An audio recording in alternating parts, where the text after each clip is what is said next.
The reason why I talk to the youth is because I believe that everyone deserves a positive role model. I was fortunate growing up having positive role models in my life. When I didn't believe in myself, they did.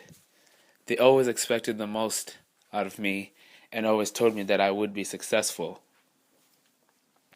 A reason why I believe that I can be a positive role model to others, and especially the youth, is because I too went through my own struggles growing up, and my life wasn't perfect.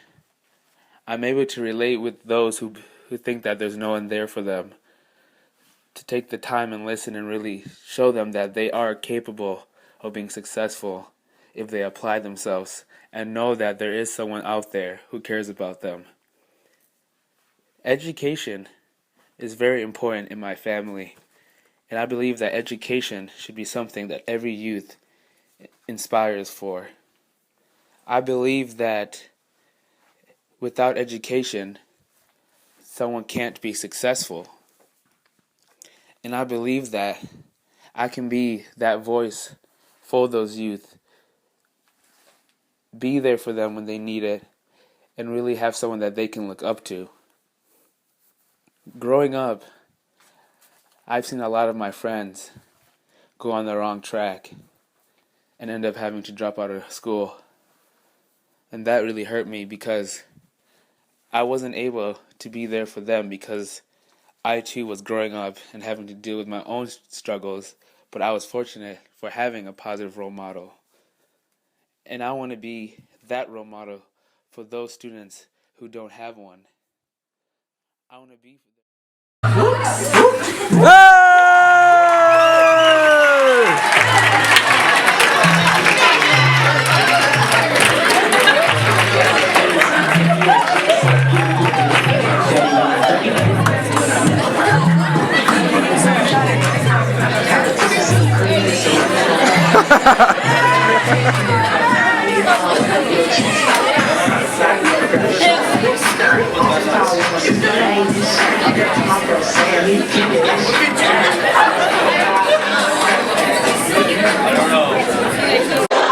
Okay, good morning, everyone.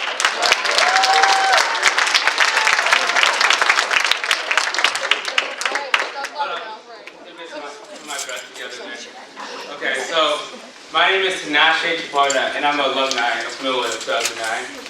I'm also a sophomore at Western Michigan University. I look out and get some water after.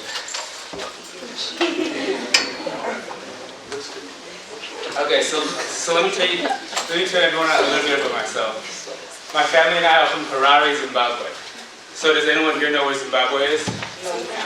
Africa? Yep, Africa. So my family and I moved here from Harare, Zimbabwe, straight to Kalamazoo in 2000. And we moved here because of the American dream. So to my family and I, the American dream is being able to come here to get our education, then go back to our homeland to help those in need. So as you can tell, education is very important to my family. My dad got his bachelor's in political science at the University of Zimbabwe. Then he got his MBA here in the States. My mom got her associate's in nursing at KVCC, and then she was pursuing her bachelor's in nursing at Grand Valley State University. So I moved here to Milwood when I was in 8th grade. And I remember one night waking up, it was 2:42 a.m. And I remember waking up to my dad, and he came up to me. And he was crying, and I just didn't know exactly what was wrong. And he told me that my mom had passed away from cancer. So she had been battling this for a couple of years before that, while trying to go to school as well. And I was just so hungry for education that I only stayed at home for one day. And the next day, I went straight back to school.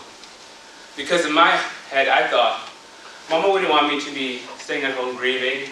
She would want me to go to school to get my education so that I can go back to my home country and help those in need. While being at Milwood, I was very fortunate to have the teachers such as Mr. Roth and Miss Kaler and Miss Finley, because they believed in me and my friends, and they're always there when I needed it. I never got to thank you all, so I want to say thank you, and I really appreciate it.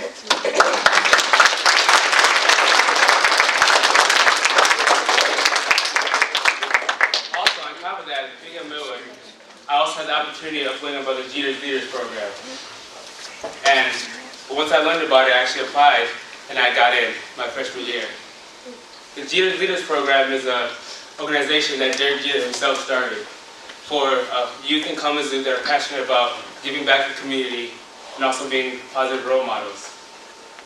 And while I was in the Jeter's Leaders throughout my 4 years in high school, we did a lot of volunteering within Kalamazoo, but we also traveled around the United States doing service projects in over 7 different states. We toured over 10 different colleges from California all the way to New York, and they paid for everything. I'm talking literally everything. Food, hotel, flight, everything. And while I was in that program, I didn't really fully take full advantage of it. Mainly because I just didn't have that confidence in myself. I didn't think I was a good leader, even though I was one of 40 students in all the Kalamazoo area that was in this program. On top of that, while I was in high school, I didn't think I was a good soccer player, even though I was on the varsity soccer team at Lord Norris all 4 years, and I was captain senior year. Can I get a whoop whoop? Yeah. So, while going in high school, and it's my senior year, we, with the Jeter's Leaders, we went to New York, and we actually had a Q&A with several different engineers that were working on the World Trade Center. And I thought before that I wanted to go into engineering, because you know, if you love math, go into engineering. So after hearing them talk, I realized that I didn't want anything to do with engineering. And I was terrified because 2 months after that, I would be graduating, going to Western, and no idea what I wanted to do. But I was fortunate to have a mentor. His name was Andrew Shue. And Andrew Shue told me, when I told him about this, he said, you know what, Tinashe, if you don't realize it, you're a businessman. You're very social, you're very confident when you want to, and you know how to network. Andrew believed in me when I didn't believe in myself. He always set the expectations high for me when I did it for myself. So after a little bit talking with him, he actually gave me the courage to confront my dad, because I didn't want to disappoint my dad. Especially being an immigrant, you always want to get a job that has that's secure. You know, usually either engineering, doctor are usually the ones that people do. But I didn't want anything to do with being a doctor because of the relationship I had with my mom in that area. So once I got the courage to talk to my dad, I was surprised with his answer. And what he told me was, you know what, Tinashe, you can do whatever you want. It doesn't matter. You just have to fully apply yourself and make sure that education is number one. So when I heard that, honestly, I was surprised that my dad believed in me. I thought that I could do anything I wanted to. So still after that, I'm still scared because now I'm graduating high school. I'm graduating out of the Jeter's Leaders program. And I don't really have that same program where I felt belonging and have those positive people. Now I'm going into Western thinking that I want to do business now, but for all 4 years I thought I wanted to do engineering, so still I'm scared. I don't know where I'm going to go. I still thought I was going to be a failure. Then the turning point I had was with the last event that we had with the Jeter's Leaders program that summer, where I went to Chicago to a youth summit. And there I heard a former Olympic track runner, Marion Jones. Does anyone know Marion Jones? Anyone? Okay, I'll explain. So Marion Jones was a track runner for the Olympics. Got caught for doing steroids, went to jail, came back out of jail and said, okay, even though I can't do track, I'm still able to be successful if I apply myself to it, so I'm going to basketball. So she went to the basketball, and she ended up becoming a professional basketball player. So I'm sitting there like, what? You did track what you loved in the Olympics, got caught for steroids, her reputation just blown, goes to jail, comes out and says, you know, I want to do something and become a professional basketball player. That was a come up for her. And I'm just in my chair like, bruh, are you serious? You know, because I got into me, yep. So that's the first thing I heard, and already my mind's starting to change. Then the second thing was hearing the 3 doctors talk. They also called it PAC. And there are 3 doctors from New Jersey who were born and raised in the ghettos. And they went through gang violence, being in the juvenile system. Then they made a pact together and said, you know what? We're going to be successful, and we're not going to let our past define who we are, or let society just define who we are, and we want to be successful. what they did is they made a pact together throughout high school and college. They stuck together and they kept each other motivated. So then, now they're actually all successful doctors as well as motivational speakers. So after hearing the pact and Mary and Jones talk, it made me realize that I have no excuse for why I can't be successful. And leaving that summit, I learned two different things. The first thing I learned was that I need to really step back and reflect on myself and really find out who I am and what I truly want to become. The second thing I learned from that trip was that I need to surround myself with positive people, motivated people that want to give back to the community just like how I wanted to. So now after this flight from Chicago back to Kalamazoo, and right when I was about to start West, I decided that I wanted to start a group, just kind of like the pack. So now fast forward to where I am now, 1 year and 5 months later, I started a volunteer organization called Focus Kalamazoo, which went from an organization of 90 volunteers, college and high school students, to 6 months later, having 200 volunteers, high school and college students, and going from 3 nonprofit partners in 6 months to 7 nonprofit partners. And now I have a staff of 8. And I just want to tell you this, if you meet any of my staff, they're the most ambitious, passionate, smart people that you will ever have in one room, and we get stuff done because we're on a mission, and that's what change. And the overall goal for Focus is to really bring students together who want to give back to the community and apply what they're good at and actually take action. So that's the first thing I did. The second thing is I actually co-founded a mentor program at Kalamazoo Promise called the Kalamazoo Promise Mentor Program, which we have 3 mentors and 3 mentees. And I'm proud to be one of those mentors with my mentee here, Caroline, who's also an alumni of Milwood. So can you get a shout out to Caroline?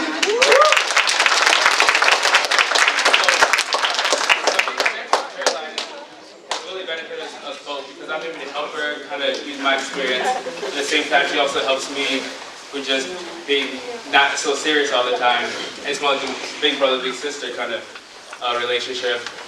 So that's the second thing. The third thing is I actually started a YouTube channel with my friend Alex Husseini and Joe Gogan. That's Joe Gogan. So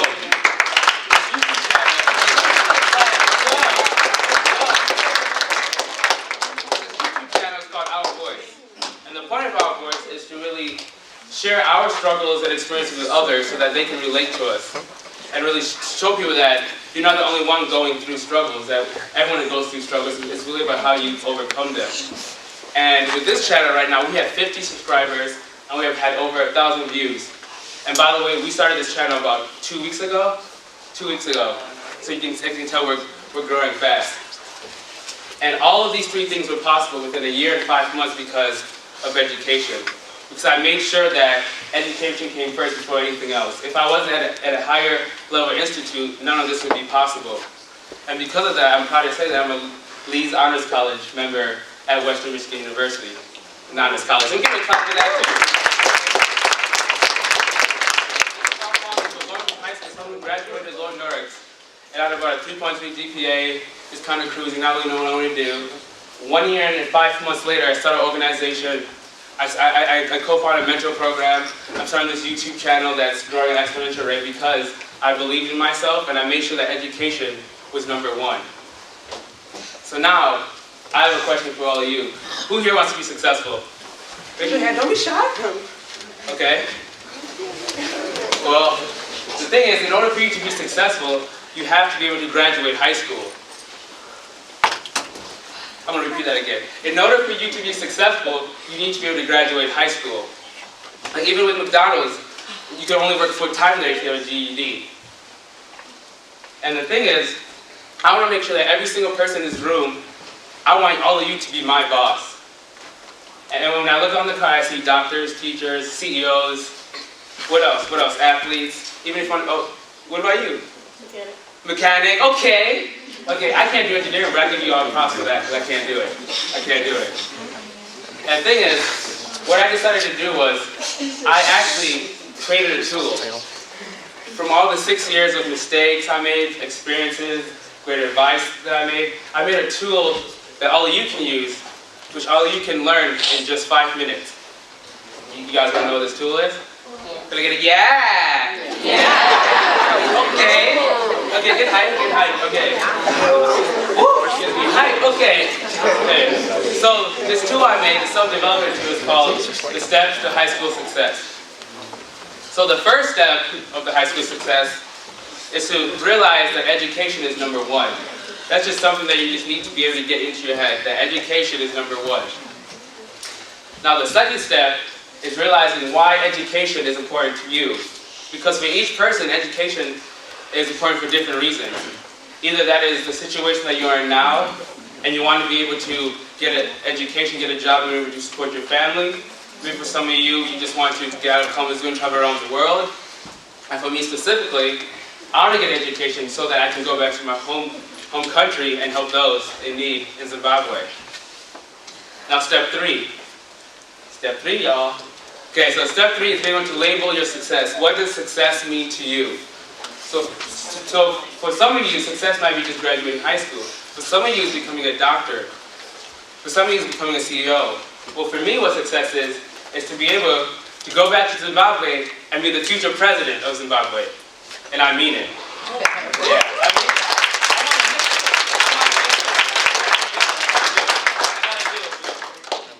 Okay, so the fourth one is your squad. So what I mean by this, your squad is surrounding yourself with positive people, people that want to be successful just like you, those people who will hold you up to high expectations. You want to have those friends who will say, maybe instead of skipping, let us go to school and actually learn. That's just something you need. The people you surround yourself with really do have a factor in what you do. This is how it works. This is how it works. Now the next step is setting your goals. Because you can't do anything or be successful without a direction. That's just common sense. You need to have those goals to work towards. And always set the bar high for yourself. Now, the next step is your how. How are you going to achieve those goals? Now with the how, what you want to do is work your way backwards. So I'll give you guys an example. Let's say you're a Milwood 8th grader named Tinashe, handsome dude, awesome, has everything. He wants to go to Western Michigan University and be in the Lee's Honors College. So now you work your way backwards from that. So the first thing is, in order to be a Lee's Honors College and go to Western, he has to get accepted there. So now this goes into your senior year, which means that you need to have the right GPA and as well as the right activities to get accepted. And before you can do that, you also need to have the right ACT score. So now you're going back to your junior year in high school. And in order for you to get the right ACT score, it means your sophomore and freshman year, you need to apply those right study habits and really get involved in your school in some way and really make those mentors so that you're able to get a good ACT score and good grades. So then, the last step is your action. And your action is what you're going to do now. And I believe that this is your last trimester, right? So this action starts now. And by action is what are you going to do now in this last trimester to prepare you for high school, to prepare you to be able to go through high school and to be able to be successful and to reach your goals. So that's just a little bit of me, and my name is Tinashe, and I'm going to be the future president of Zimbabwe.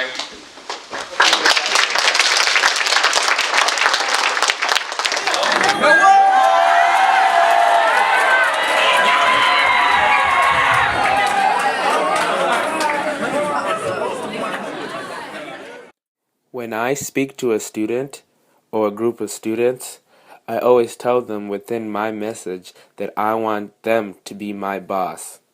I want to work for them. I always tell them this because I feel that students who hear me talk, hear my message, or I have a conversation with, those students should strive to be better than I am. Those students should want to have a better education, a better job, and make a better impact than I could have. Those students have heard my mistakes, so there is no reason that they should make the same mistakes that I have. Which is why I tell them that I want to work for them. Those students should go through life with a cheat sheet, and their cheat sheet should be enormous, and have cheats from my life and from other people's lives who have made the same mistakes. They should almost live a flawless life in terms of how they go through things and how they attack the day. So I tell them that I want to work for them, hoping that those students see that I want them to be greater than me, hoping that they see that I am not the ultimate goal of success, but the ultimate goal of success is to be beyond me. I want them to see that once you set your limitations are set. But if the only limitation that you have is having no limitations, then there are no limitations and the world is yours. These students should have many mentors to help them create a cheat sheet for life. These students should have many mentors to help them go through life and not make the same mistakes. These students should have many mentors to help them become the most successful people in the world in whatever they want to do. The youth are going to be the ones signing the checks, finding cures to the diseases, and making the biggest impacts.